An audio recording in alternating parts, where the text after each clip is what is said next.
Taib. Bismillahirrahmanirrahim. Alhamdulillahi ala ihsanih. Wasyukru lahu ala taufiqihi wa amtinani. Wa asyhadu an la ilaha illallah wahdahu la syarikalah ta'ziman li sya'nih.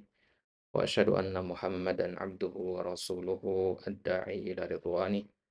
Allahumma salli wa sallim ala Muhammadin wa ala alihi wa ashabihi wa ikhwani. Amma ba'du, fallahumma ya muallima Ibrahim allimna wa ya mufahima Sulaimana fahimna. Allahumma anfa'na bima 'allamtana wa 'allimna ma yanfa'una wa zidna ilman ya rabbal alamin. Ikhwani fid din wa akhwati fillah rahimani wa rahimakumullah.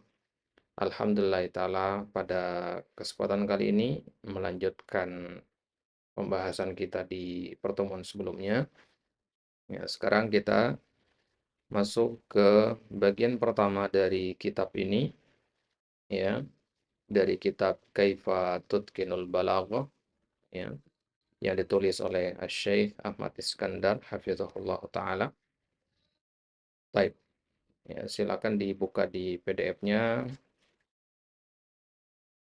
Nah, ya, jadi sekarang kita lihat di sini penulis akan membawakan, ya, kharithah dzihniyah, ya, kharithah dzihniyah untuk kitab ini, ya, kitab yang kita pelajari ini punya kharithah dzihniyah. Apa itu kharithah dzihniyah? Ya, kharithah dzihniyah itu, ya, kalau bahasa kita itu mind mapping, ya, mind mappingnya, ya, atau mind mapnya. Ya, artinya apa isi dari kitab ini secara umum. Ya, ini namanya kharithah dzihniyah. Kalau kita ngeringkas pelajaran, salah satu cara yang bisa ditempuh adalah dengan membuatnya menjadi bentuk bagan-bagan atau tabel-tabel. Nah, ini namanya kharithah dzihniyah. Ya, ya, kalau bahasa Indonesianya peta pikiran, gitu ya. Nah,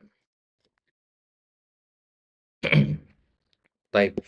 Jadi kitab, ya, yang akan kita bahas ini, ya, kitab Kaifatut Kinul Balagoh ini yang qasimu ila salasati fusulin, ya.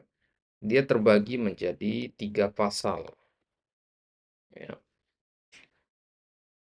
Pasal ini merupakan jenis dari ilmu balagoh yang kita bahas di muqaddimah kemarin. Ya, kita katakan bahwasanya ilmu balagoh itu terdiri dari 3 jenis ilmu yang akan dipelajari nantinya. Yang pertama itu ilmu ma'ani, yaitu ilmu yang berkaitan dengan isi, ya, isi pembicaraan. Ya, kemudian yang kedua ilmu bayan, ya, yaitu ilmu yang berkaitan dengan cara penyampaian pembicaraan. Ya, kemudian ilmu badi yang berkaitan dengan bagaimana menghias pembicaraan itu agar, ya, enak didengar. Nah, ya, 3 ini. Nah, jadi kalau definisinya secara lengkapnya, ilmu ma'ani adalah ilmun yu'rafu bihi ahwalul lafzil arabi allati biha yutabiqu muqtadal hal. Nah, ya, perhatikan di sini. Jadi ilmu ma'ani adalah sebuah ilmu yu'rafu bihi, ya, yang dengan ilmu ini, ya, kita mengenali ahwalul lafzi. Ya, kita mengenali ahwal al-lafzi. Nah, ini kata kata kuncinya, ya. Ahwal al-lafzi. Ya.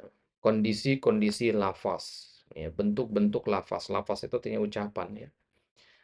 Allati biha yutabiqu muqtadal hal. Yang mana kondisi lafaz itu harus sesuai dengan yang namanya muqtado al-hal. Ya, pernah kita bahas kemarin ini, ya. Muqtado al-hal. Muqtado al-hal itu, ya, adalah kesesuaian dengan kondisi, ya. Jadi kalam itu kita katakan kemarin, dia harus sesuai dengan kondisi. Ya, ucapan yang tegas, ya, ya, kita sampaikan di kondisi yang memang membutuhkan ketegasan.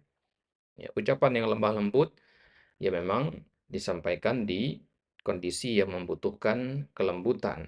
Nah, itu namanya muqtada al-hal. Jadi ketika ada orang ngisi khutbah nikah, tapi yang dibahas tentang azab kubur, nah ini enggak sesuai dengan muqtada al-hal namanya. Ya, enggak sesuai dengan muqtada al-hal. Ya, ingat-ingat istilah muqtada al-hal ini karena dia akan sering kita bahas nanti. Ya, akan sering kita sebut istilah ini. Baik. Itu kata kuncinya ya. Ya, jadi ilmu ma'ani itu berkaitan dengan ahwalul lafzi, kondisi-kondisi lafaz. Kondisi-kondisi lafaz itu gimana maksudnya? Kondisi-kondisi kalam, bentuk-bentuk kalam gitu ya. Ya, ada kalam yang sesuai ya untuk acara pernikahan, ada kalam yang sesuai untuk khutbah Jumat, ada kalam yang sesuai untuk ngobrol dengan teman. Itu namanya ahwalu al-lafzi. Ya, kita katakan kemarin likulli maqamin maqal. Ya, setiap makom, ya, setiap situasi itu punya maqal, punya ucapan yang sesuai. Baik. Kemudian ilmu al-bayan. Ya, bayan itu sendiri secara bahasa artinya terang, jelas. Ya. Ya, jadi ilmu bayan itu apa? Ilmun yu'rafu bihi iradul ma'nal wahid biturukin mukhtalifah. Nah, kata kuncinya adalah biturukin. Ya, dengan cara-cara. Ya, turuk itu artinya cara. Ya, ya turuk itu jamak dari kata tarik. Artinya cara-cara atau metode-metode. Nah, jadi ilmu al-bayan ini dengan kita belajar ilmu ini, yu'rafu bihi, kita akan mengenali iradul ma'nal wahid, penyampaian satu makna, biturukin mukhtalifah, dengan cara yang berbeda-beda. Nah, yang ingin kita sampaikan itu satu, ya, satu poin. Ya, tapi cara penyampaiannya, ya, itu banyak variasinya. Misalkan, ya, kita mau mengatakan, Afwan, saya mau izin ke kamar mandi dulu. Ya, jadi makna yang disampaikan apa? Mau ke kamar mandi untuk qada hajat. Ya, tapi cara mengungkapkannya banyak.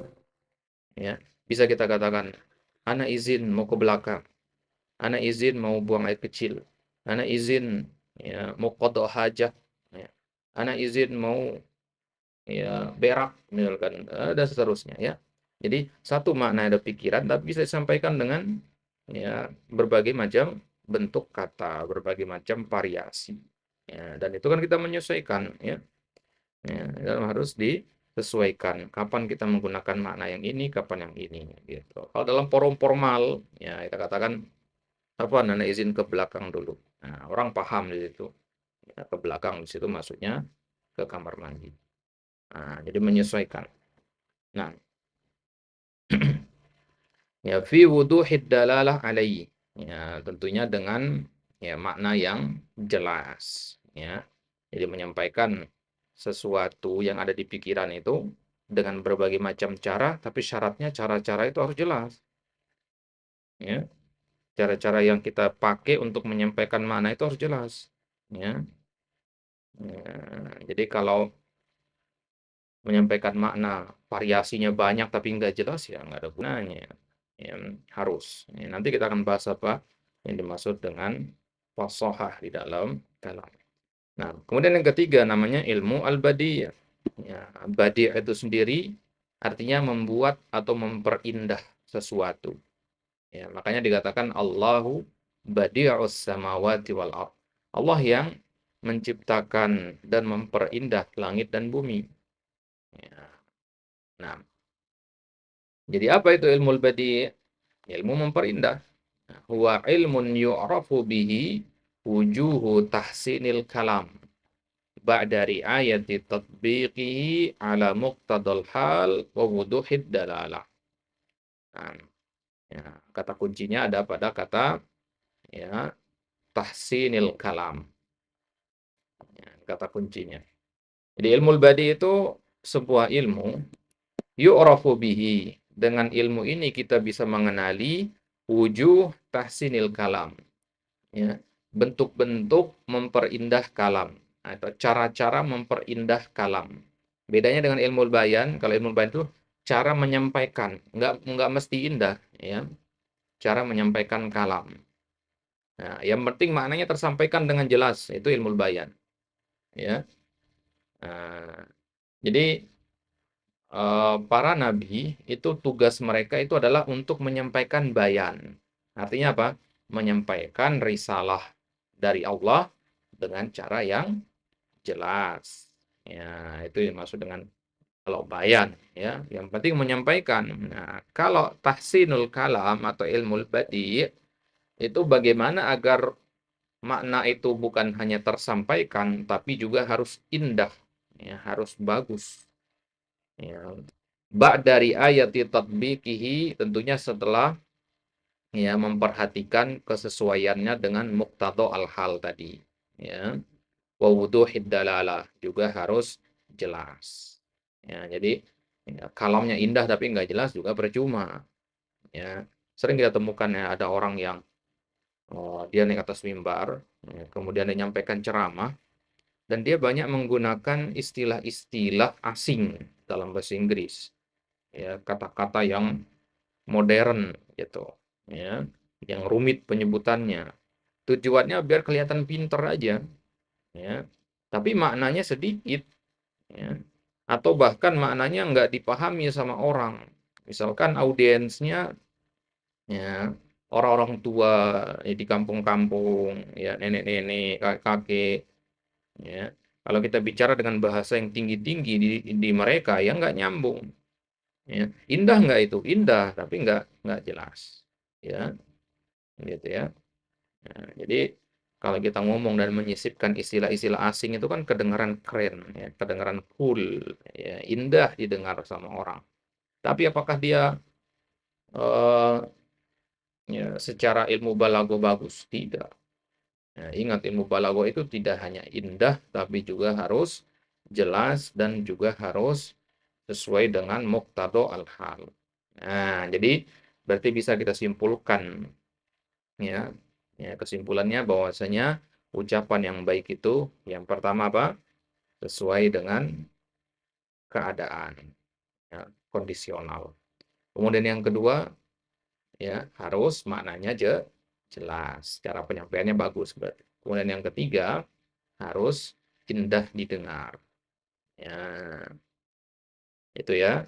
Jadi kalau ditanya nanti ya, balaghah itu belajar apa aja sih? Nah, kita katakan balaghah itu belajar tiga. Belajar gimana caranya agar ucapan sesuai dengan kondisi, belajar bagaimana caranya agar ucapan itu jelas, ya, belajar bagaimana agar ucapan itu indah. Gitu. Jadi diharapkannya setelah kita selesai belajar balaghah, ya, kalau kita ngomong dalam kondisi apapun pas kondisi sama omongan yang kita sampaikan, ya, maknanya juga jelas, ya, dan ya enak didengar, gitu. Ya. Baik. Maka ucapan yang seperti itu, yang dia sesuai dengan kondisi, kemudian maknanya jelas dan indah, nah itulah yang dimaksud dengan kalam yang baligh. Ya. Kalam yang baligh. Ya, baligh itu dari kata balaghah. Artinya dia memenuhi syarat-syarat dalam ilmu balaghah. Baik. Kemudian masing-masing dari tiga ilmu ini ada pembahasan-pembahasannya nanti, ada mabahasnya. Ya, mabahas itu pembahasannya. Ya. Misalkan ilmu ma'ani. Di ilmu ma'ani nanti kita akan mempelajari 5 pembahasan. Ya, 5 pembahasan. Yang pertama al-khabar wal insya. Ya, kemudian yang kedua ahwalul musnad wal musnad ilai. Kemudian al-qasar, al-fasal wal wasal. Kemudian al-ijaz wal itnab wal musawat. Ya, 5 poin ini yang akan dibahas di ilmu al-ma'ani. Ya. Apa itu khobar? Ya, khobar di sini tentu bukan khobar mubtada, ya, atau khobar kan ada pembahasan nahwu beda lagi ya. Ya, khobar dalam ilmu balaghah itu beda maknanya. Baik. Kemudian ilmu al-bayan itu juga punya pembahasan-pembahasan di bawahnya. Nanti ada 3 pembahasannya. Ya. Ya, jadi nanti ada pembahasan tentang tasbih, kemudian pembahasan tentang majas, ya, majas mursal, majas akli, isti'arah, ya, isti'arah makniyah dan sebagainya nanti. Ya, kemudian ya poin yang ketiga nanti tentang kinayah. Ya, tentang kinayah. Baik. Kemudian di ilmu badi kita akan bahas dua poin pokok ya secara umum, yaitu al-muhassinat al-ma'nawiyah, bagaimana memperindah makna. Yang kemudian yang kedua, bagaimana memperindah lafaz. Ya, jadi ucap lafaz sama makna itu harus indah. Maknanya indah, lafaznya juga indah. Nah, itulah Al-Qur'an. Nah, jadi kalau antum ingin lihat gimana sih contoh ucapan yang memenuhi standar balaghah itu, nah, maka bukalah Al-Qur'an. Al-Qur'an itu balaghahnya tinggi sekali. Ya, bukan sekedar ya memiliki nilai balaghah Al-Qur'an itu ya. Ya, tapi dia itu juga ya ijaz. Ijaz itu artinya nggak mampu ditiru ketinggian balaghahnya. Ya. Jadi saking tingginya nilai balaghah dalam Al-Qur'an tuh orang Arab aja nggak bisa niru. Ya. Ya, orang Arab di zaman dulu, di zaman Nabi itu kan mereka sangat pandai-pandai sekali dalam masalah balaghah, dalam masalah sastra ya. Sastra mereka tinggi, tetapi meskipun sastranya tinggi nggak bisa mereka untuk apa namanya meniru Al-Quran. Makanya Allah tantang mereka dalam ayat At-Tahaddi itu, ayat tantang mereka untuk ya, membuat satu surat yang semisal dengan Al-Quran atau bahkan satu ayat. Ya, bahkan sampai hari kiamat tidak akan ada yang mampu. Itulah kenapa Al-Quran dikatakan mukjizat. Mukjizat artinya sesuatu yang di luar kemampuan manusia. Ya, mukjizat Nabi Musa, misalnya tongkat berubah jadi ular, ya. Nabi Isa bisa menghidupkan orang mati, ya, bisa menyembuhkan penyakit lepra. Nah, itu di luar kemampuan manusia di masa itu ya. Kalau penyakit lepra sekarang udah ada obat. Ya. Nah, menjadi mukjizat itu sesuatu yang ya khariq anil adah, ya, keluar dari kemampuan manusia secara normal. Ya. Baik. Nah, inilah yang akan kita bahas insyaallah taala di dalam kitab ini, ya. Nah, maka kitab ini lumayan tebal dia ya. Ya, kenapa? Ya, karena tiga pokok dari ilmu balaghah ini dibahas semua, ya. Nah, makanya selesai dari kitab ini, antum nggak perlu lagi belajar balaghah dari kitab-kitab yang lain. Ya, kecuali kalau memang mau spesialisasi ya. Ya, tapi untuk bisa menikmati keindahan ya, balaghahnya Al-Quran, balaghahnya hadis Nabi cukup dengan kitab ini saja. Ya, cukup dengan kitab ini saja. Jadi kalau serius belajar kitab ini sudah ya, bisa kita menikmati keindahan ketika membaca Al-Quran. Ya, bagaimana ya, sastranya Al-Quran bisa kita tahu. Karena salah satu tujuan kita belajar, ya, tujuan kita dalam waktu dekat ini ya, adalah bisa menyadari keindahan Al-Quran.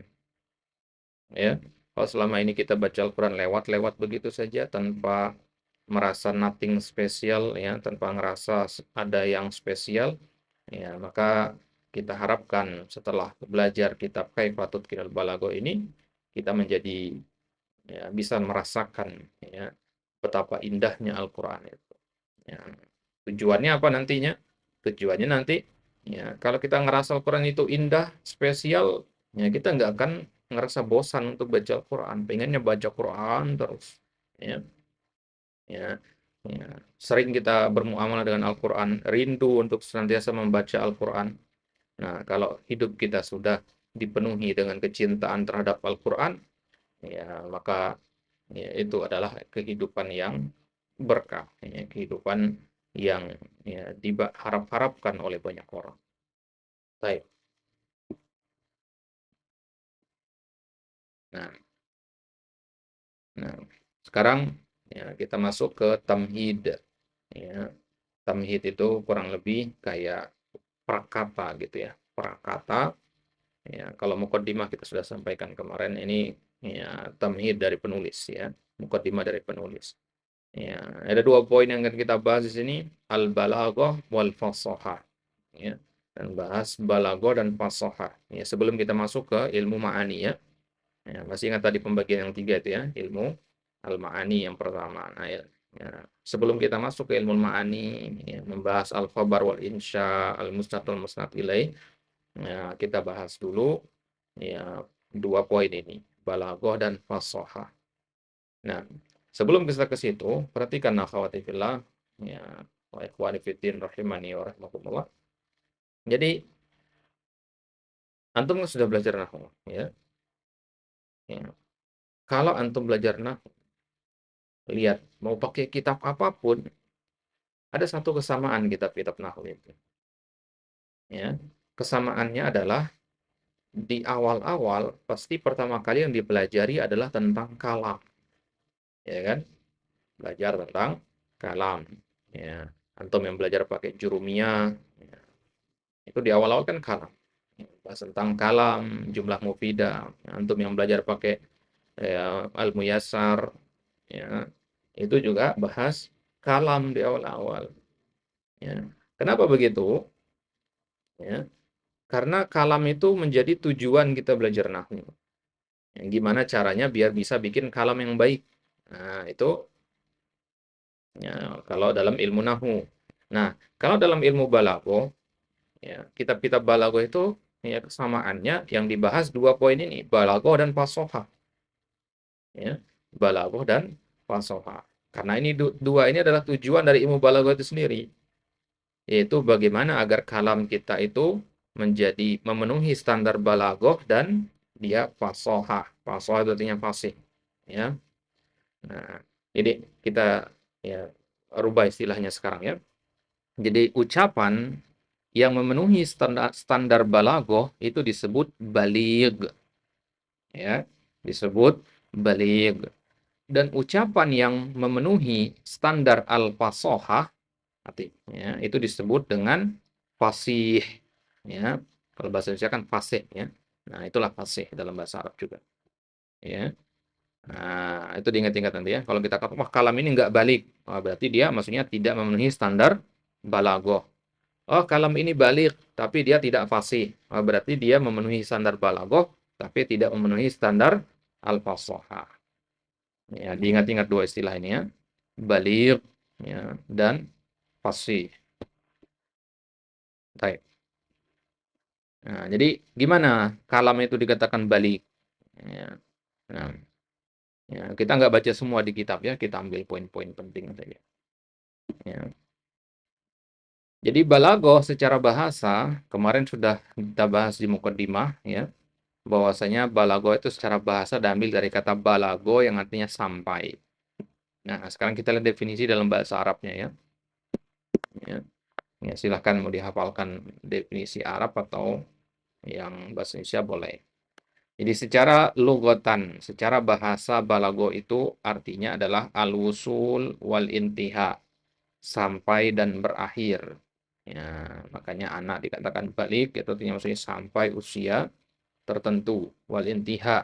Nah, berakhir di situ masa anak-anaknya, ya, masa kecilnya. Kemudian secara istilahan, ya secara istilah tentu ini adalah makna yang kita maksud. Ya, secara istilah, ya yang dimaksud dengan al-balagho itu adalah mutabaqatul kalam li muqtadal hal ma'a fasahatihi. Ya, ini dihafalin ya. Ya, kalau yang lugatan tadi nggak perlu. Mutabaqatul kalam li muqtadal hal ma'a fasahatihi. Ya, definisi ini antum buka di kitab apa aja tetap sama. Ya, definisinya begini. Ya, paling redaksi berubah sedikit saja. Nah, ya. Ya, jadi apa yang dimaksud dengan mutabaqatul kalam li muqtadal hal ma'a fasahatihi? Ya. Jadi balaghah itu ya mempelajari tentang bagaimana agar kalam itu mutabaqah sesuai ya dengan muqtadal hal, dengan kondisi ma'a fasahatihi. Tapi enggak cukup harus sesuai dengan kondisi, tapi juga harus fasih. Ya.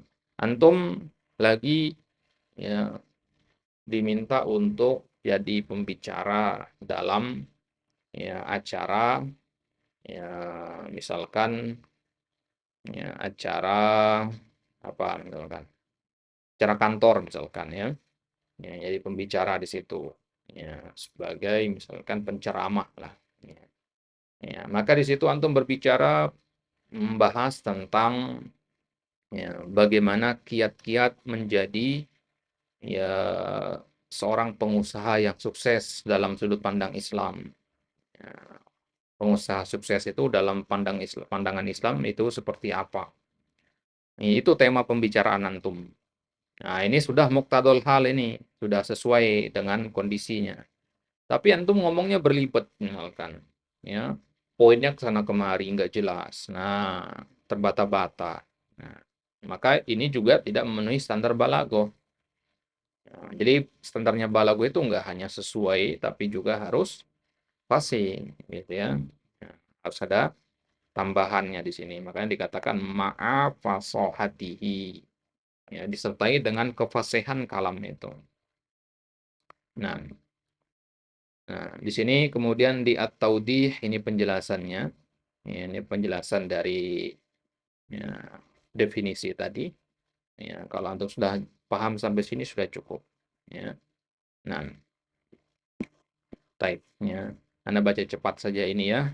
Ya, ya. Jadi ini nggak terlalu penting sebenarnya ya, tapi sebagai penjelas untuk definisi tadi. Kalau sudah paham penjelasan kita tadi udah cukup itu. Ya, tapi buat yang ingin istifadah kita baca saja ya. Ammal hal fahuwa muisamma bis siyaq awil mauqif awil maqam. Ya, adapun hal yang dimaksud di dalam ya definisi tadi, muqtadha hal, apa maksudnya muqtadha hal? Apa itu hal? Ya, hal itu yang kita namakan dengan konteks kalimat ya, atau kondisi atau keadaan. Ya, likulli maqamin maqal. Ya, sebagaimana ucapan mengatakan setiap makom, ya, setiap kondisi itu ada maqalnya, ada ucapannya. Contohnya misalkan wa ma yukhatabu bihil hazin la yukhatabu bihil masrur. Ya. Kalau kita ngajak bicara orang yang sedih, ya beda dengan ngajak bicara orang yang sedang senang. Ya, bahasanya beda gitu. Ya, hazin itu orang yang sedih, masrur itu orang yang senang. Fa in ra'aita insanan ghadbana, ya, itu juga kalau kita ngajak bicara orang yang sedang marah, ya. Falan tukhatibahu bima yaziduhu ghadaban. Maka jangan ajak dia bicara dengan hal-hal yang bisa menambah rasa marahnya. Ya, nah, gitu ya. Orang lagi marah tapi ditanya-tanya. Ya, ya makin marah dia. Ya, ya orang lagi marah ya ditenangkan dengan ucapan yang menenangkan gitu. Wa inna ma tukhatibuhu bima yaqtadihi haluhu. Maka kita ajak dia bicara. Tukhatib itu artinya ngajak bicara. Bima yaqtadihi haluhu sesuai dengan ya keadaan lawan bicara kita. Ya. Wa ingkarul mukhatab li amrin yaqtadi an tukhatibahu bima yaqtadil hal wa huwa at-ta'kid. Fa idza khala al-kalam min at-ta'kid lam yakun balighan. Ya. Begitu juga kalau lawan bicara kita, lawan bicara itu mukhatab bahasa Arabnya ya. Ya. Adalah orang yang ingkar. Ingkar itu artinya nggak percaya gitu. Ya, misalkan kita sampaikan ya, ya, tauhid itu adalah hal yang paling penting bagi seorang muslim. Ya. Orang yang kita ajak bicara ini bilang, enggak, bukan tauhid yang paling penting. Mengingkar kan? Ya, pengingkaran itu. Nah, kalau kita ngomong sama orang yang ingkar, beda dengan kita ngomong dengan orang yang setuju. Ya, ingkar itu lawan setuju ya. Ya. Nah, ada dua orang nih di depan anak. Yang satu ingkar, yang satu setuju. Ketika anak mengatakan tauhid itu penting, orang yang ingkar mengatakan enggak penting. Orang yang kedua diam saja, menunjukkan dia setuju. Ya. Nah, maka cara Anda bicara dua orang ini berbeda. Ya, kalau ke orang yang ingkar itu ya berarti Anda ngomongnya lebih ditegaskan sedikit, ya, lebih ditekankan. Nah, itu namanya takkid. Ya, ya Anda sering dengar istilah takkid yang penegasan artinya, penekanan. Ya, dari sini saja Anda bisa paham. Al-Quran itu kan banyak penegasan. Di ayat-ayat tertentu itu banyak penegasan. Misalkan di surat At-Takasur. Ya, kalla saya alamun, rumah kalla saya alamun. Pengulangan itu takkid juga namanya ya. Kalau diulang kan berarti dia penting kan. Nah, berarti dia ditekan di situ ditakkid. Nah, tadi kita pahami bahwasanya kalau lawan bicaranya ingkar berarti dia ditakkid. Oh, berarti lawan bicara yang diajak ngomong di dalam surat At-Takatsur itu adalah orang yang ingkar, ya. Nah, lihat di alhaakumut takatsur. Kalian telah dibuat lalai dengan sikap berlomba-lomba memperbanyak harta, memperbanyak anak, ya. Kalian tuh lalai dengan itu. Ya, berarti kan ingkar lawan bicaranya ini. Nah, makanya ayatnya kalla saya lamun kata kalla itu sendiri dalam bahasa Arab itu kata yang sangat tegas. Ya, penegasan, takkid, diulang lagi. Summa kalla saya lamun. Ya, dari situ kita tahu ya, ayat ini berarti ya, tegas karena lawan bicaranya adalah orang yang ingkar. Ya, ingkar dengan kehidupan akhirat. Ya, dikarenakan dia sibuk mengejar dunia. Nah, jadi kalau kita ngomong sama orang yang ingkar, tapi nggak pakai takkid, nggak balaghah namanya, nggak balik, ya, nggak balik namanya. Nah, menyesuaikan. Wasyair fi maqamil fakhr. Ya. Seorang penyair ketika kondisi sedang fakhr, fakhr itu ada lagi bangga-banggain dirinya, ya. Lagi show off, ya, lagi pamer. Oh, saya itu ya, bapak saya begini-begini, saya keturunan dari keluarga yang begini, saya punya ini. Nah, ketika seorang penyair sedang membangga-banggakan dirinya dalam syairnya, ya, nah, ya, fakhr itu sendiri kondisi di mana orang-orang ya menyebutkan tentang kemuliaan, ya. Ya, maka orang kalau lagi membanggakan diri itu pasti ngomongnya panjang lebar kan? Ya, ngomongnya panjang lebar. Orang kalau lagi menyombongkan diri nggak mungkin ngomongnya cuma beberapa kata-kata. Wah, saya orangnya kaya, diem. Enggak, pasti dia akan ngomong, wah saya orang kaya, saya punya mobil 3, ya, rumah saya 8, ya, villa saya 6, ya, pasti dia akan panjang ngomong. Nah, ya, itu namanya al-itnab. Nah, maka ini penting ketika kita berinteraksi sama orang, ya, kan ada orang yang membanggakan ya, apa yang dia punya, tapi nggak pengen kelihatan sedang menyombongkan diri. Ya, dari mana kita tahu dia sedang menyombongkan diri? Lihat kalau dia ngomong panjang, ya, padahal poin intinya sedikit. Nah, itu berarti dia sedang membanggakan dirinya tanpa terlihat ya, sedang sombong. Nah, dalam ilmu balaghah, memanjangkan pembicaraan, panjang lebar, bertele-tele itu namanya al-itnab. Ya, bastul kalam. Ya, bastul kalam itu dia meluaskan ucapan. Ya, faida aujaza syair lam yakun baligon. Ya, kalau antum sedang membangga-banggakan diri, tapi ngomongnya hemat, sedikit, singkat, ya, atau bahasa Arabnya ijaz, ya, aujaz, ya, maka ini nggak memenuhi standar balaghah, nggak balik dia, ya, nggak balik dia. Ya. Kalau ya, ketika sedang fakhr tapi antum malah ngomongnya singkat, gitu. Wa hadza ma yusamma bi mutabaqatil kalam li muqtadal hal. Ini semualah contoh-contoh ya gimana pentingnya kalam itu harus sesuai dengan al-hal, dengan keadaan, dengan konteks, dengan tempatnya, dengan kondisinya. Baik. Wal khulasah ringkasannya. Ya, ini enaknya ya tiap pembahasan itu ada ringkasan nanti. Ya, wal khulasah annal balaghah wasfun lil kalam wal mutakallim. Balaghah itu adalah sebuah kata sifat untuk ucapan dan untuk orang yang berucap. Jadi yang balik itu bukan hanya apa yang keluar dari mulut kita, tapi juga ya kita sebagai pembicara. Wa annal kalam al balik walladhi yakunu mulaiman lil maqam wa takunu kalimatuhu kulluha fasihah. Jadi ada orang yang balik, ada ucapan yang balik. Ya, ucapan yang balik tentu berasal dari orang yang balik, gitu ya. Nah, wa summiyatil balaghatu balaghatan ya li'annaha tunhil makna ila qalbis sami fayafhamuhu.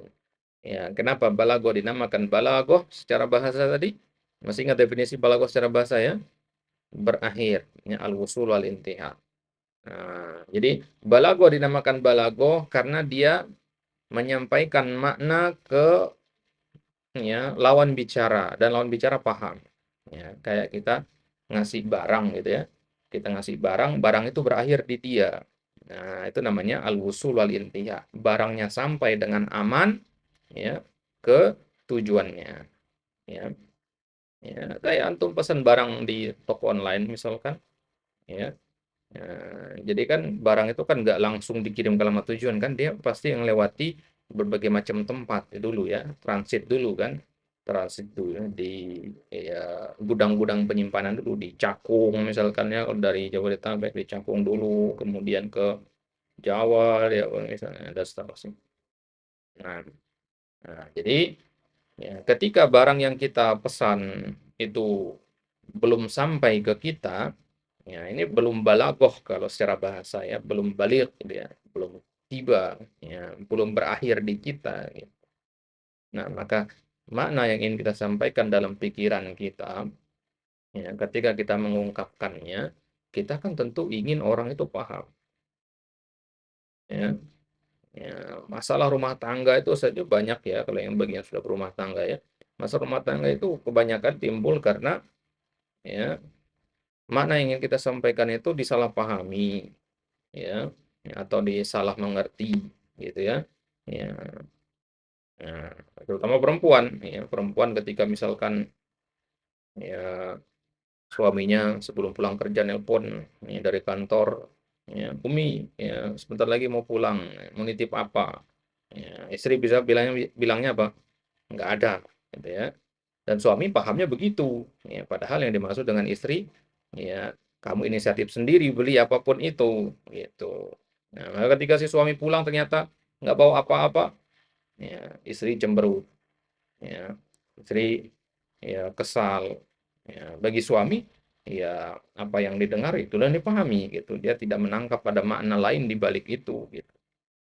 Nah, ini pentingnya belajar ya komunikasi, belajar saling mengerti pola komunikasi ya, agar apa yang ingin kita ya sampaikan itu tersampaikan dengan baik. Apa yang kita rasakan itu tidak hanya kita yang merasakan, tapi juga bisa kita sharing ke ya orang lain gitu. Ya, kita ya tidak bisa dipungkiri kita itu adalah makhluk sosial. Ya, kita adalah makhluk sosial. Kita butuh untuk mengekspresikan perasaan kita. Seintrovert apapun seseorang, pasti ada sosok di mana tempat dia mengungkapkan perasaannya. Entah itu bisa ke manusia atau ke objek-objek yang lain, bisa berbentuk tulisan, bisa berbentuk macam-macam ya. Ya, kalau orang Arab zaman dulu ke syair-syair ya, yang mengungkapkan perasaannya sebagainya, sedih, sedang senang ya, sedang bahagia itu diungkapkan dengan kata-kata baik secara langsung ataupun tidak. Baik. Nah, maka belajar balago ini sebenarnya kebutuhan kita sebagai individual manusia sebenarnya. Setiap kita butuh sebenarnya. Ya. Cuman kan kita di sini lebih menyempitkan lagi pembahasan kita, bukan untuk komunikasi secara umum, tapi kita belajar balago ini untuk komunikasi dengan Al-Quran. Ya, komunikasi dengan Allah di dalam firman-firmannya. Ya, balago kita ini adalah balagotul Quran gitu ya. Ya, kalau kita ingin belajar ilmu komunikasi, balago untuk percakapan sehari-hari dengan pasangan, dengan ya, orang tua, dengan saudara, ya tentu ya, itu ya, dibahas di dalam ilmu-ilmu yang lain, ya dalam ya, yang dalam psikologi, ya dalam ilmu linguistik atau dalam ya apa namanya ilmu-ilmu yang berkaitan dengan komunikasi. Baik, ya. Sekarang poin yang kedua al-fasohah. Ya, jadi kan kita bilang tadi poin pertama itu harus dia balik. Yang kedua fasohah. Dari definisi tadi ya, ma'afasohatihi. Ya, apa sebenarnya yang dimaksud dengan ucapan yang fasih, orang yang fasih?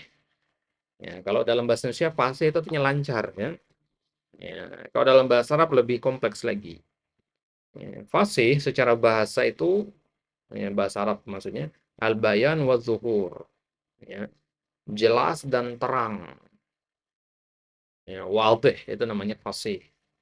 Jadi ucapan yang fasih dalam bahasa Arab itu secara bahasa ucapan yang jelas. Kalau ngomongnya belibet misalkan susah dipahami pengucapan huruf-hurufnya, ya suka ketukar, nah, nggak fasih namanya. Baik. Nah, Secara istilah apa? Ibaratun anil alfaziz zahiratil makna. Yang dimaksud dengan al-fasaha itu adalah lafaz-lafaz yang maknanya terang dan jelas. Ya, ya sampai sini ya. Sampai sini dulu. Ya, lafaz-lafaz yang terang dan jelas. Nah, ini namanya al-fasaha. Kalau ditanya apa itu fasaha dalam ilmu balaghah, itu lafaz yang terang maknanya. Nggak tersembunyi gitu. Ya. Misalkan dalam contoh yang kita sampaikan tadi, seorang istri ketika ditanya mau makan apa, dia bilang terserah atau nggak mau apa-apa, padahal ada yang dia mau. Nah, ini nggak fasih ini, ya, nggak fasih. Jadi apa yang ingin disampaikan, disampaikan. Oh, saya mau ini, ya jelaskan, gitu. Nah, itu fasih. Ya, zahiratul ma'na, maknanya jelas. Nah, kemudian al-mutabadirah ilal fahmi, ya. Al-mutabadirah ilal fahmi. Ya, ini poin yang keduanya. Ya, poin yang kedua dari al-fasah itu adalah dia mutabadirah ilal faham. Apa itu mutabadirah? Pertama kali nyampai ke dalam otak. Ketika antum mendengar kata buah, yang pertama kali nyampe ke otak kita itu apa? Ya, ya kita bayangin ya, buah apel, buah stroberi, itu ya. Itu namanya al-mutabadirah ilal faham namanya. Nah, nah, tapi kalau kita mengatakan misalkan ya buah tangan, ya, nggak mesti berbentuk buah kan? Ya. Kalau kita mendengar buah tangan, nah kita bayanginnya kado, ya, oleh-oleh, karena buah tangan kan artinya oleh-oleh. Nah, berarti setiap kata itu punya makna mutabadirah ilal faham. Ya. Punya makna yang langsung kita pahami seketika itu juga. Kalau kita mendengar kata, ya, misalkan singa, ya, yang pertama kali kita pahami adalah pasti hewan buas, ya kan? Saya melihat singa, ya, pasti antum langsung paham, oh hewan buas maksud. Ya, antum langsung bayangkan bentuk singa itu seperti apa, ya, suaranya seperti apa. Nah, itu namanya al-mutabadirah ilal faham. Ya, sesuai dengan itu. Ya. Tapi ketika antum mengatakan singa, ya, yang Anda maksud dengan singa ini adalah, ya, seorang laki-laki yang galak, ya, karena kayak singa dia. Ya. Saya melihat singa, tapi yang Anda maksud adalah manusia yang galak, orang yang galak. Nah, ini nggak pasti namanya. Kenapa? Ya, karena, ya, bukan makna itu yang pertama kali antum pahami ketika mendengar kata singa. Orang mendengar kata singa yang terbayang hewan buas, bukan orang yang galak. Gitu. Ya. Nah, maka agar orang itu tidak memahami makna yang keliru, kita harus jelasin. Ya. Saya melihat singa, ya, di atas mimbar misalkan. Nah, ada kata di atas mimbarnya. Orang jadi paham sekarang. Oh, singa di sini bukan hewan buas maksudnya. Oh, singa di sini maksudnya adalah seorang khotib yang kalau dia berkhutbah, ya khutbahnya semangat, ya, pemberani, ya, seperti seekor singa. Nah, itu namanya al-mana al-mutabadir ilal faham. Baik. Jadi ucapan yang fasih itu adalah ucapan yang maknanya sesuai dengan yang pertama kali kita pahami, gitu. Ya. Jadi kalau ternyata nggak sesuai dengan yang kita pahami, ya berarti nggak fasih dia. Ya. Al-ma'lufatul istimal indal Arab. Dan poin yang ketiga dari al-fasih itu adalah dia penggunaannya dikenal oleh orang Arab. Ya, karena kan kita lagi ngomong bahasa Arab ya. Ya, balagonya Al-Quran kan pakai bahasa Arab. Ya. Ya, jadi penggunaan kata-katanya memang penggunaan kata yang masyhur menurut orang Arab. Gitu. Ya, biasa dipakai. Gitu. Baik, ini dia 3 poin tentang al-fasoha. Yang pertama adalah apa?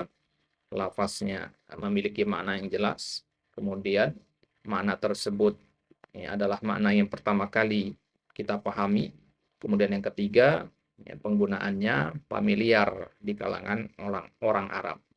Ya, bukan, ya, kata asing. Baik. Ini dia definisi al-fasoha. Yang tidak perlu apa namanya? Tidak perlu dihafalkan definisi al-fasoha ini, yang penting dipahami 3 poin ini. Baik. Kemudian watakunu wasfan lil kalimati wal kalami wal mutakallim fayaqulu kalimatun fasihatun wa kalamun fasihun wa mutakallim fasihun. Nah, Jadi fasih itu kata sifat bisa untuk 3 hal. Bisa untuk kata, kata yang fasih, bisa untuk kalam, ucapan yang fasih, bisa untuk mutakalim, orang yang fasih. Nah, lihat. Kalimah itu satu kata. Muhammad, nah, itu satu kalimah. Muhammad itu bisa dikatakan kata yang fasih. Ya. Kalam, kalau kalam itu kumpulan kalimah. Ya, kalam dalam ilmu nahwu ya sama. Jadi kalam yang fasih itu maksudnya kumpulan kata yang panjang. Saya pergi ke pasar. Nah, ini bisa dikatakan fasih. Ya. Kemudian mutakalim, mutakalim itu orangnya. Ya, orang juga bisa dikatakan fasih. Gitu. Jadi kalau dalam bahasa Indonesia biasanya fasih itu untuk orang ya. Ya, Zaid fasih sekali ngomong bahasa Inggris. Nah, itu mutakalim. Tapi kalau dalam bahasa Arab fasih itu bisa sifat untuk kata, bisa untuk kalimat, bisa juga untuk orang, gitu. Nah, sekarang kita lihat apa bedanya, ya. Ya, kapan kata dikatakan fasih, kapan kalam dikatakan fasih, dan kapan orang itu dikatakan fasih, ya. Nah, kita mulai dari kata yang fasih. Kata yang fasih dalam bahasa Arab itu kayak gimana? Ya. Nah, kata yang fasih dalam bahasa Arab itu yang pertama, idza kanat murakkabatan min hurufin munsajimah. Ya. Kalau kata tersebut murakkabah, ya. Murakkabah itu yang tersusun. Kata tersebut tersusun dari huruf-huruf yang munsajimah. Ya, munsajimah itu isim fa'il dari kata insajama. Insajama itu artinya cocok, selaras. Ya, huruf-hurufnya selaras. Ya, misalkan ya, ya pada kata Muhammad itu kan gampang penyebutannya ya. Ya, ya. Muhammad gampang penyebutannya. Bandingkan dengan kata hu ya, hu ya. Ya, ini bahasa Arab juga hu ini. Ya, artinya rumput-rumputan, ya rumput ya, makanan ternak. Ya, itu hu bahasa Arab. Ya. Nah, ini kan kata yang terdiri dari huruf yang tidak munsajimah namanya. Ya, ya, karena ya, itu kho kemudian ain, kho sama ain ini ya kalau ketemu dalam satu kata dia pengucapannya sulit gitu. Berarti nggak fasih dia, gitu ya. Jadi harus dipisah itu itu itu lain ya. Ya. Ain itu lain. Ya, jangan di satu kata yang sama gitu. Ya. Nah, nah ini namanya ya tidak fasih. Jadi misalkan untuk mengatakan ya saya memberi makan ya, kepada sapi saya. Kata itu coret aja biar dia fasih. Ganti dengan kata ushbun. Ya, ushbun kan artinya rumput juga. Kenapa nggak gunakan kata ushbun? Ushbun kan lebih ya lebih mudah pengucapannya. Gitu. Nah, jadi untuk mengetahui kata yang fasih pertama kali ya lihat dari huruf-hurufnya. Ya. Kalau makhorijul hurufnya berdekatan, ya itu nggak fasih biasanya. Ya, misalkan huruf-huruf yang keluar dari tenggorokan, hamzah, ha, ain, ha, goin, kho. Ini jangan digabung ini. Kho itu kan satu satu ini dia. Kho sama ain itu kan satu makhraj ya, berdekatan dia. Nah, jadi ya huruf-huruf itu harusnya beda-beda makhrajnya. Yang keluar dari al-halq dari kerongkongan ya, ketemu dengan huruf yang keluar dari lisan ya. Nah, dalam ilmu tajwid ya, antum sudah belajar itu. Ya. Nah, baru bisa dia dikatakan kalam yang kata yang fasih. Ya, harus jauh makhrajnya. Kalau berdekatan ya, belibet dia jadi. Ya. Nah, ya, ngucapin aja repot gitu. Nah, walaisatil kalimatu bi ghoribatin anil asma. Bukan termasuk kata yang asing di pendengaran kita. Sering kita dengar gitu. Ya. Sering kita dengar, ya. Artinya secara bahasa ma'ruf gitu, ya. Ya. Orang-orang mengucapkannya gitu, bukan termasuk ya kata-kata yang susah, ya. Nah, ada orang yang suka belibet kalau ngomong ya. Ya. Ada orang yang suka belibet ngomong. Nah, Kalau antum termasuk orang yang belibet dalam ya, ngomong, ya jangan gunakan istilah-istilah yang asing, karena potensi belibetnya lebih besar. Misalkan eh, profesi dan kerja. Profesi bisa jadi belibet pengucapannya nanti. Ya, jadi propensi misalkan, atau F-nya kurang jelas. Ya, profesi jadi profesi. Ya. Jadi begitu.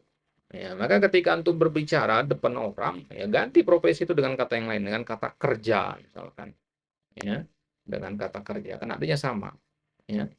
Fulan memiliki pekerjaan sebagai ini. Fulan memiliki profesi sebagai. Kalau suka belibet ya pilih kata yang mudah pengucapan. Ya, misalkan ya kata penggabungan atau peleburan, ya penggabungan. Lebih baik pakai kata penggabungan daripada pakai istilah asingnya, misalkan amalgamasi. Ya. Amalgamasi itu ya penggabungan juga artinya. Ya. Dua hal atau lebih yang berbeda kemudian digabung menjadi sesuatu yang baru. Ini dalam konteks sosiologi biasanya. Ya. Nah, ini namanya amalgamasi. Nah, amalgamasi itu kata yang asing gitu ya. Meskipun mudah pengucapannya, tapi dia asing. Nggak pasti. Ya. Nah, itu ya. Yang pertama huruf-hurufnya harus sesuai. Dan yang kedua tadi bukan kata yang asing. Ya. Bukan berarti nggak boleh pakai kata yang asing. Boleh ya, tapi perhatikan lawan bicaranya. Kalau antum ngomong dengan orang akademisi, ya, dia dosen misalkan, atau dia profesor, ya silakan pakai istilah-istilah amalgamasi, itu paham orang. Ya. Tapi kalau ngomong di kampung-kampung ya nggak usah. Kemudian yang ketiga wala mukhalifatin lil lughah ya wal qawaid. Ya. Yang ketiga kata dikatakan fasih kalau tidak menyelisih kaidah bahasa, ya. Kaidah dalam ilmu sorob terutama ya. Nah, baik. Nah, maka dari penjelasan yang tiga ini bisa kita simpulkan bahwasanya wa yushtaratu li fasahatil kalimah an takuna khaliyatan min. Bahwasanya kata dikatakan fasih kalau kata tersebut khaliyah, kosong dari tiga hal. Tanafur al-huruf, ghorobah al-lafaz, dan mukhalafatil qiyas. Ya, tiga hal ini dinamakan uyubul al-kalimah. Aibnya kata. Yang namanya aib itu kan cacat atau celah. Ya. Jadi dia nggak boleh ada pada kata. Ya. Ya, tiga hal ini. Yang pertama namanya tanafur al-huruf. Nanti kita akan bahas satu itu. Ya, tanafur al-huruf. Ya, kemudian yang kedua gorobatul lafaz. Ya, tanafur al-huruf itu ya itu tadi maksudnya ya. Ya, yang kita bahas tadi. Ya, tanafur al-huruf itu maksudnya ya, ya huruf-hurufnya ya harus munsajimah gitu ya. Gorobatul lafaz itu maksudnya ya, ya jangan yang asing-asing. Ya, kemudian mukhalafatul qiyas itu maksudnya ya jangan menyelisih kaidah bahasa Arab. Nah,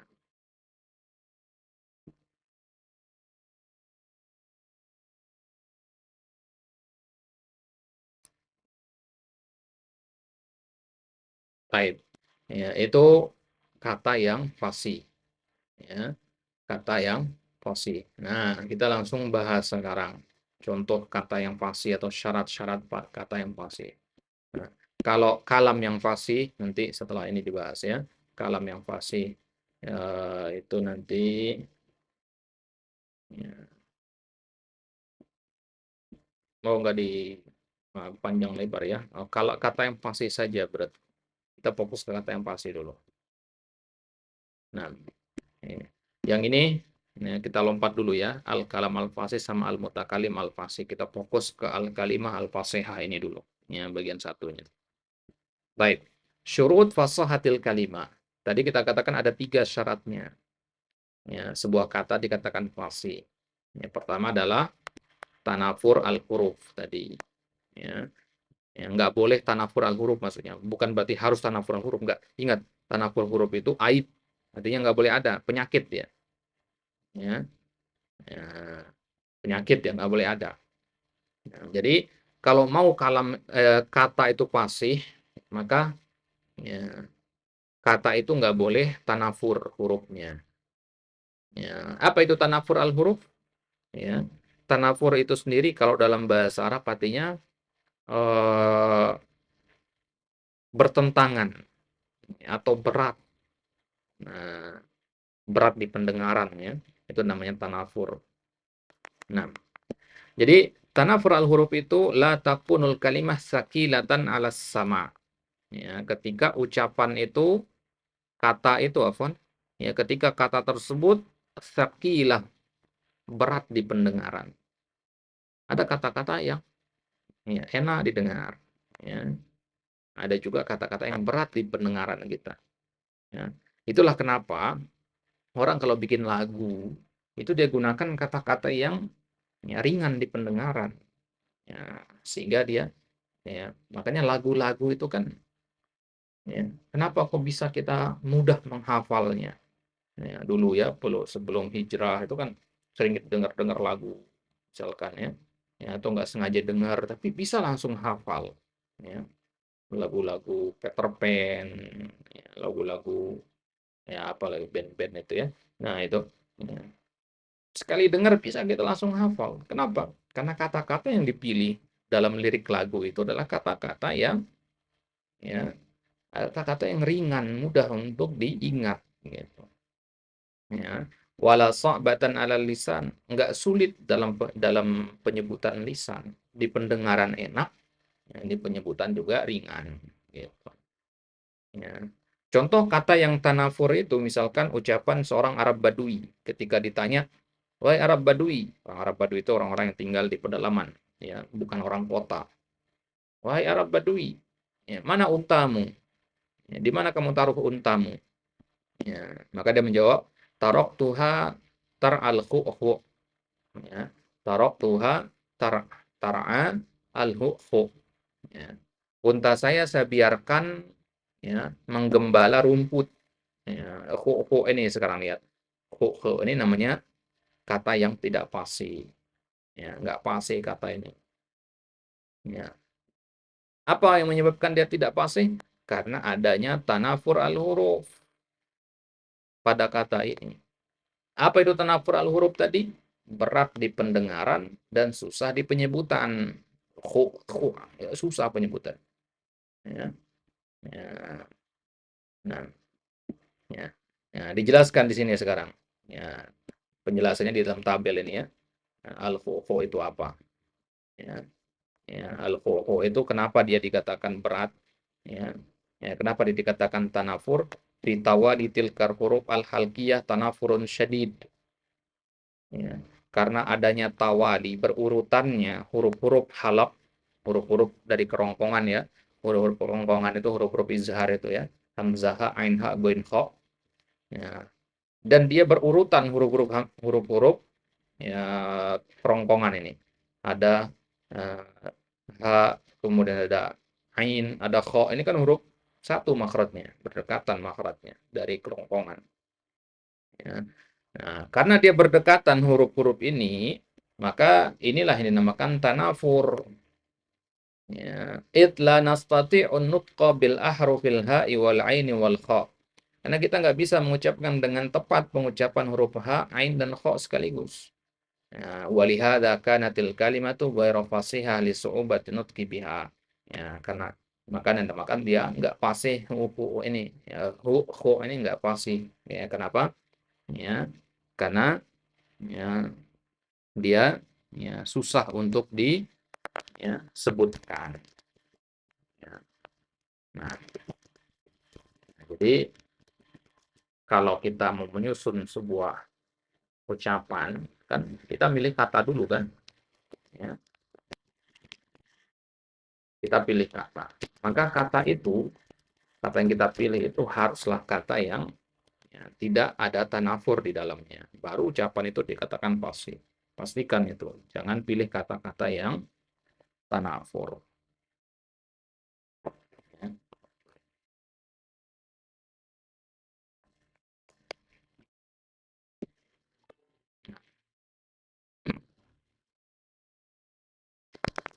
Ya. Kalau antum yang ya, belajar bahasa Inggris, ada istilahnya ya twister tone. Ya.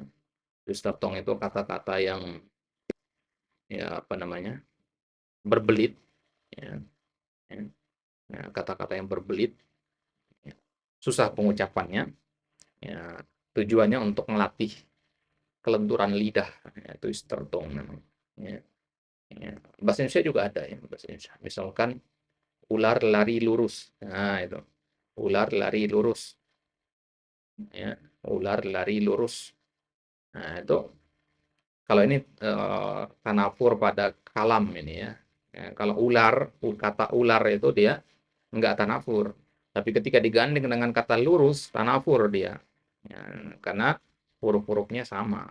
Ular, ada R di situ, lari, ada L dan R lagi. Itu L sama R itu kan berdekatan ya. Ya, L, R, ya, di irisan dia.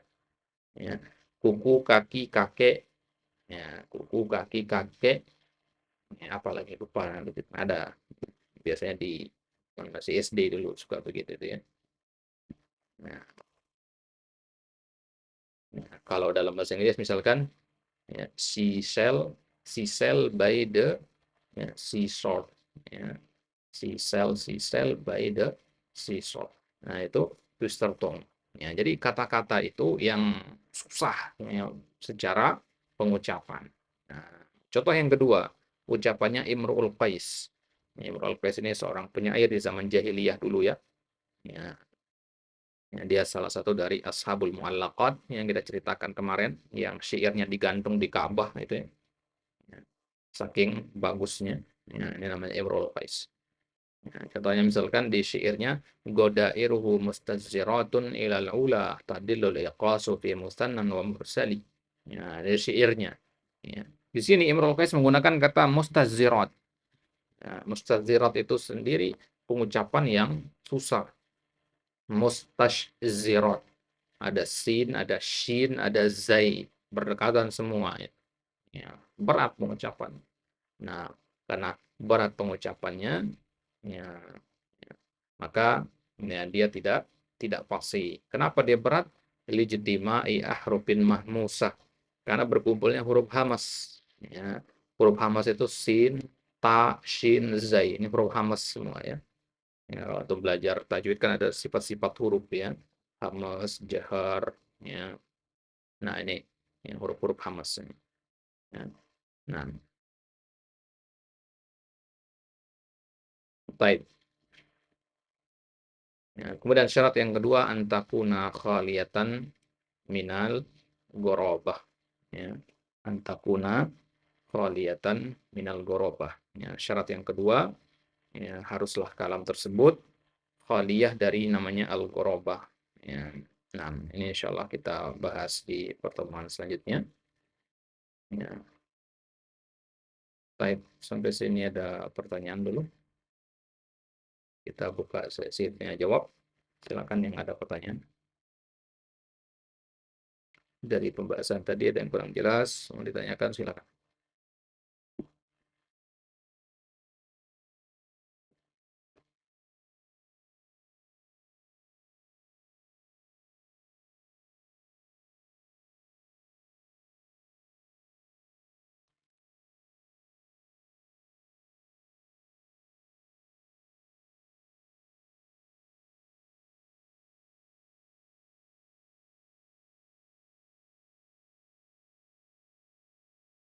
Nah, tidak ada pertanyaan? Jelas semua ya? Baik, tadi kesimpulan kita apa? Ya, kesimpulan kita ucapan ya, yang baik itu harus memenuhi dua standar. Standar balaghah dan standar fashahah. Ya. Standar balaghah itu ya apa tadi standarnya? Yang tiga itu ya. Ya, pada ilmu, al-ma'ani, al-bayan sama al-badi. Ya. Dia harus maknanya bagus, ya, sesuai dengan keadaan. Kemudian dia harus ya, jelas maknanya dan kemudian dia harus indah, ya, cara penyampaiannya. Nah, itu standar balaghah. Ya, kemudian standar fasohah tadi, ya, standar fasohah itu dilihat dari jenisnya. Kalau kita ingin membuat kata yang fasih, maka standarnya adalah tidak boleh kata tersebut mengandung 3 aib. Ya, 3 aib itu, yaitu ya tanafur al-huruf, ya, kemudian al-ghurabah, kemudian mukhalafatul qiyas. Nah, yang kedua dan yang ketiga kita bahas nanti di pertemuan selanjutnya, ya. Begitu juga dengan kalam yang fasih itu kayak gimana, ya. Dan kalam yang tidak fasih itu kayak gimana, ya. Nah, juga nanti orang yang fasih itu bagaimana? Orang yang tidak fasih itu kayak gimana? Ya, kita akan bahas nanti insyaallah beserta ya, syarat-syaratnya. Baik. Nah, ya, karena ini sudah ya, 1 jam lebih, kita cukupkan sampai di sini dulu. Ya Allah Ta'ala ala wa alam. Ya, kalau ada yang ya, belum sempat bertanya pada pertemuan ini, ya, silakan nanti ditanyakan di grup ya. Ya, bebas ya tanya di grup. Ya, kalau ada yang tanyakan atau malu nanya di grup ya, japri aja ke nomor Ana, ada di grup itu. Ya. Kalau ada yang kurang jelas. Ustaz, tadi Ana kurang paham nih bagian ini, screenshot. Pembahasan ini tadi artinya apa? Ya. Nah, ya, jadi tanyakan apa yang kurang jelas ya. Ya puasa tetap harus semangat belajarnya ya. Ya, baik. Nah, kalau tidak ada kita coba sampai di sini. Wallahu taala ala wa alam. Wassallallahu ala nabiyina Muhammadin wa ala alihi washabihi wasallam. Ya, semoga kita semua dianugerahkan ya kesungguhan ya dalam pelajari ya, hal-hal yang baik bagi agama dan akhirat kita. Wallahul muwaffiq ila sabil rasyad, dan hanya kepada Allah kita memasrahkan segala ya kondisi kita ya, dan semoga Allah Subhanahu wa taala menganugerahkan kepada kita keikhlasan dalam amalan ya, dalam ucapan, dalam keyakinan kita. Nahtatim biduai kafaratil majlis. Subhanakallah Subhanakallahumma wa bihamdika asyhadu an la ilaha illa anta astaghfiruka wa atubu ilaik. khairan katsiran ikhwah sekalian. Assalamualaikum warahmatullahi wabarakatuh. Waalaikumsalam warahmatullahi wabarakatuh.